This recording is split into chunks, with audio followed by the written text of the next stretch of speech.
In the first week, a family learns to read tiny signals from their infant rather than rigid schedules, and this shift transforms daily moments.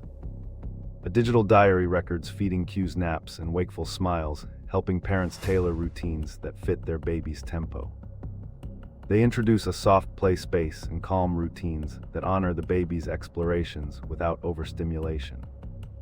When a new hiccup of fussiness appears, they swap to a soothing touch and brief tummy time rather than hurried solutions.